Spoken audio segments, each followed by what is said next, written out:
बिस्मिल्लाहिर्रहमानिर्रहीम। अस्सलाम वालेकुम। आप लोग देख रहे हैं कुकिंग विद जोजो, और कुकिंग विद जोजो में आज मैं बनाने जा रही हूँ गाजर का हलवा यानी गजरेला। इसके लिए मैंने गाजरें ले ली हैं 1 से 1.5 किलो के दरमियान, और इनको मैंने अच्छे से वॉश कर लिया और उसको पील ऑफ कर लिया। नीचे छिलका उतारने के बाद हमने इसको कर लिया था कद्दूकश, मोटा मोटा सा कद्दूकश किया है। और उसके बाद मैंने यहाँ पर ले लिया है एक सॉस पैन, और इसके अंदर हम ले लेंगे देसी घी। अगर तो आपके पास देसी घी मौजूद है तो वेल एंड गुड। देसी घी से टेस्ट बहुत अच्छा आता है और देसी घी की अपनी अफादियत है।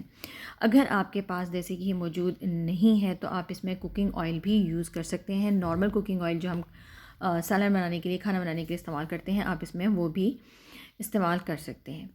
देसी घी मैंने इसमें डाला है तकरीबन मेल्टेड 1 कप होना चाहिए, या बड़े 3 चम्मच आप डाल लें इसके अंदर देसी घी के। और इसके बाद हमने इसके अंदर कद्दूकश की हुई गाजर जो थी वो डाल दी हैं, और गाजरें डालने के बाद इसको हमने अच्छे से मिक्स कर लेना है। साथ ही यहाँ पर हम ऐड कर देंगे इसके अंदर 3 से 4 अदद छोटी इलायची यानी सब्ज़ इलायची, और साथ लौंग ऐड कर दीजिए। लौंग से बहुत अच्छी खुशबू आती है, बहुत अच्छा इसका जो है वो टेस्ट आता है। तो 3 से 4 अदद आपने इसके अंदर लौंग ऐड कर देने हैं। सब्ज़ इलायची और लौंग, ये दो चीज़ें हमने इसके अंदर ऐड कर लेनी है और इसको खूब पकाना है।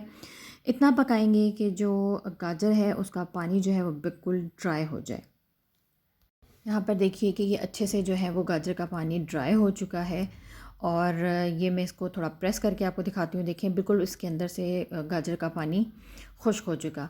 अब ने इसको अच्छे से भून लेना है। जब इसके अंदर से जो हमने इसमें घी डाला है उसकी तरी आने लगेगी तो साथ ही हमने इसके अंदर ऐड कर देनी है चीनी। चीनी आप हस्बे ज़ायक़ा कम या ज़्यादा कर सकते हैं। मैंने यहाँ पर 1 कप इसमें जो है वो चीनी ऐड की है।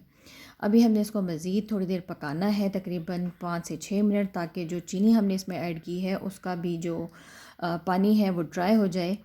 क्योंकि चीनी जब मेल्ट होती है तो वो पानी की फॉर्म में बन जाती है, वो खुश्क हो जाएगी। तो फिर हमने इसको अच्छे से भून लेना है। इसके बाद मैंने यहाँ पर देखिए कि इसके अंदर ऐड कर रही हूँ भुनी हुई मूंगफली। मूंगफली अगर आपके पास मौजूद है, या कोई और अगर आप ड्राई फ्रूट इसके अंदर ऐड करना चाहते हैं तो आप अपनी मर्ज़ी से कोई भी ड्राई फ्रूट आप इसके अंदर ऐड कर सकते हैं।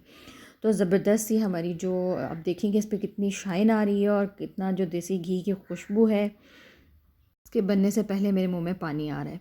तो चलिए जी, अब एंड पे हम इसके अंदर ऐड कर देंगे 1 कप ड्राई मिल्क। कोई सा भी आप सूखा दूध ले लीजिए, नीडो ले लें या एवरीडे ले लीजिए, कोई भी सूखा दूध इसके अंदर आप ऐड कर सकते हैं। अगर आप इसके अंदर खोया डालना चाहते हैं तो आप खोया डाल लीजिए, और अगर आपके पास खोया नहीं है तो आप इसके अंदर मिक्स कर देंगे सूखा दूध। कोई भी ड्राई मिल्क जो भी आपके पास अवेलेबल हो वो इसके अंदर ऐड करें, और उसको मज़ीद अच्छे से 1 से 2 मिनट पकाएं कि जो दूध है उसमें अच्छे से इन्हेंस कर जाए। यहाँ पर देखिए जी, ज़बरदस्त हमारा जो हलवा है वो रेडी हो चुका है, और इसको गरमा गरम चाय के साथ सर्व कीजिए। उम्मीद करती हूँ कि आपको हमारी आज की रेसिपी जो है वो पसंद आई होगी।